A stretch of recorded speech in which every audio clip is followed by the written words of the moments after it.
This sports segment of the Suburban Radio Hour is brought to you by the Montreal Tundra. Get your tickets at mtltundra.com. And welcome back, CJD 800 News Talk Radio, Suburban Radio Hour. I'm Beryl Wiseman, Editor-in-Chief of the Suburban, with my friends and colleagues, Anthony Bonaparte, Features Editor, Mark Lidbetter, Sports Editor. And Mark, you've got a fascinating gentleman on the line with you for the next segment, Danny Machocha. Yep, General Manager of the Alouettes. Danny, welcome. Thanks for taking the time today. Thank you for having me. Well, listen, about the same time last year we were speaking, and everything was really compressed because Mr. Pelado had just bought the team, and, you guys had to hit the ground running. I know you've been busy, as always in the off-season, but has this off-season been a little bit smoother? Oh, I would say we're at two different extremes. Last year, so Mr. Pelado bought the team on March 10th. Yeah. So as we speak, at this time last year, we had no owner. We didn't have a team president because Mark Waitman took over in the month of April, and we had a semblance of a football team. So, if you fast forward 12 months later, 19 out of our 24 starters are back from the Grey Cup winning team, and we're light years ahead of schedule compared to where we were last year at this time, and now our focus is on the Canadian draft. So, and I would say everybody's sleeping so much better for it. Well, I was going to say, you've been busy signing the players that are already in the nest and some free agents too. My favorite actually is the twin brothers, Justin and Jason Adamiola, the two defensive linemen who played out of Notre Dame.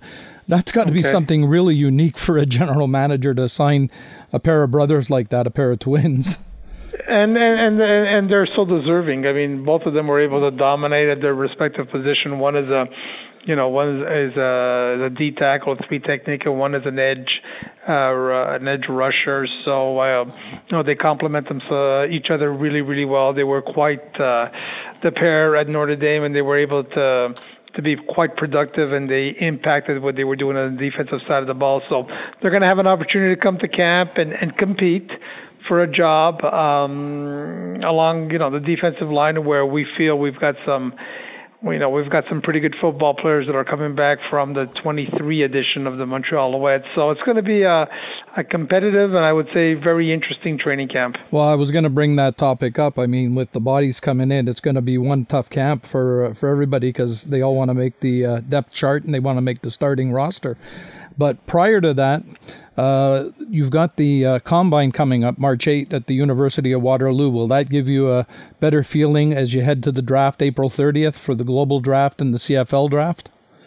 Well, there's the regional. That date is the regional Combine in Waterloo, which leads into the national evaluation camp in Winnipeg. Yep. So, I know that we're heading out on the 18th of March. We have general manager and head coaching meetings there for the first couple of days, followed by probably 3 or 4 days worth of field work with some of the best prospects available in this year's draft. So it's going to be a pretty intense next few weeks. We're looking forward to it. The draft class is a good one.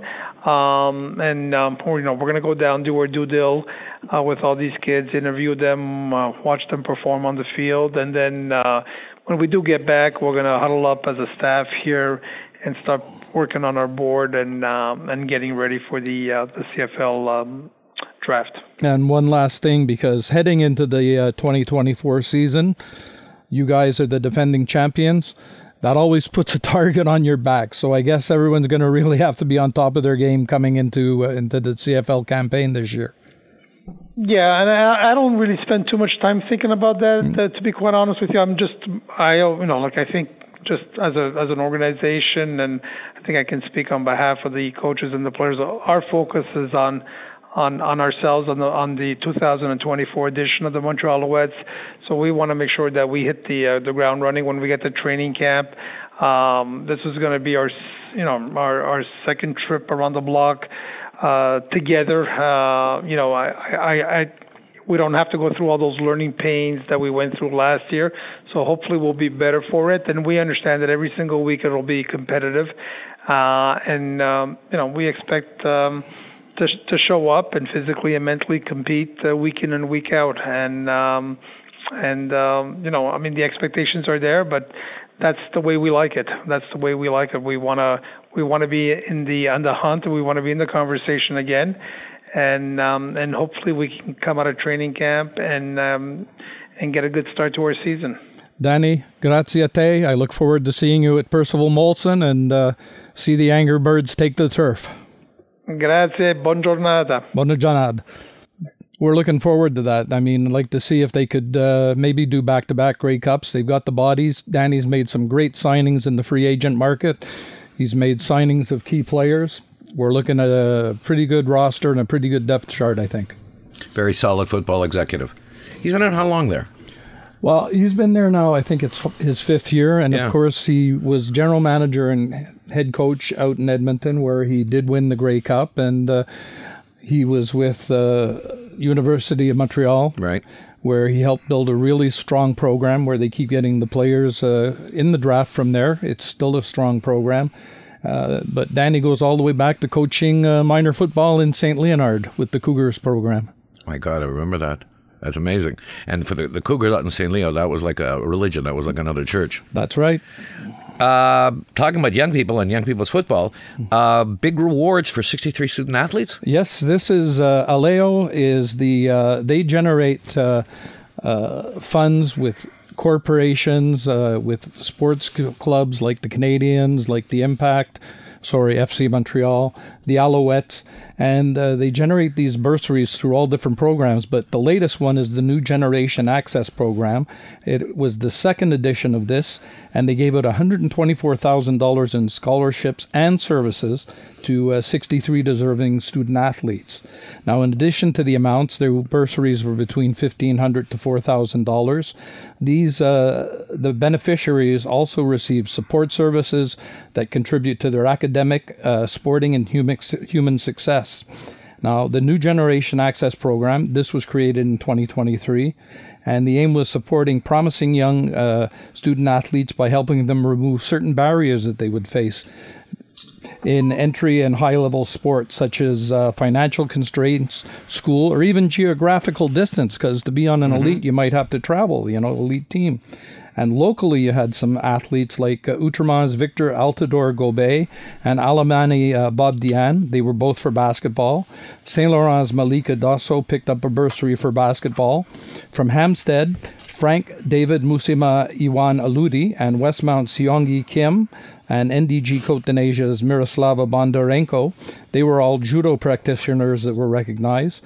From Paincourt, Tudor Glavino was recognized for volleyball, and LaSalle's Tikum Brian Aswange, he earned his bursary for football. So a really great program, and, it's a tough gig being a student and athlete because you got to keep your grades up. Absolutely. You had you had quite a time with the Tundra this week also. Yeah. So we're up against the clock a bit, but you had a lot of fun with them. Yeah, we have a video on our YouTube page, the Suburban Video, if they want to check that out. They had the story that's out this week. They lost to the Titans, but it was a tight contest, as my headline said. Titans tackle Tenation Tundra. Of course. For those who don't know, Mark is Montreal's king of puns, award-winning king of puns. It's not just my opinion. And what was nice is that also at the event, at the game, following the game, it was announced that Mambi Diawari from Montreal, Flory, and Mason, that's Anton Mason and Philip Flory, they're all going to play on the All-Star team for the BSL. That's going to be in the Big Nickel, or the Big Smoke. No, the Big Nickel.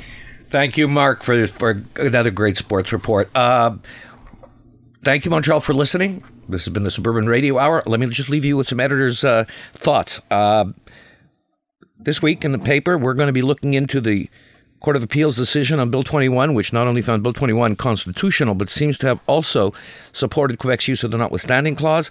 We'll have a report on the new quota bill that Mathieu Lacombe, the Culture and Communications Minister, is going to present Desiree McGraw, NDGMNA's new bill to allow welfare recipients to work for more money. And just a word on this week's editorial. Have a look at it. We need to do something, but the fact that these extraordinary numbers, Quebec, with 22% of Canada's population, is taking in 55% of the refugees and asylum seekers. Ontario, with 38% of the population of this country, is taking in 22%. Ottawa is doing nothing. Provincial government may not be wrong on this when they're looking for a solution from Ottawa. Anthony, thank you. Mark, Mike, and all of you for listening. CJD 800 News Talk Radio. See you next week. This sports segment of the Suburban Radio Hour was brought to you by the Montreal Tundra. Get your tickets at mtltundra.com.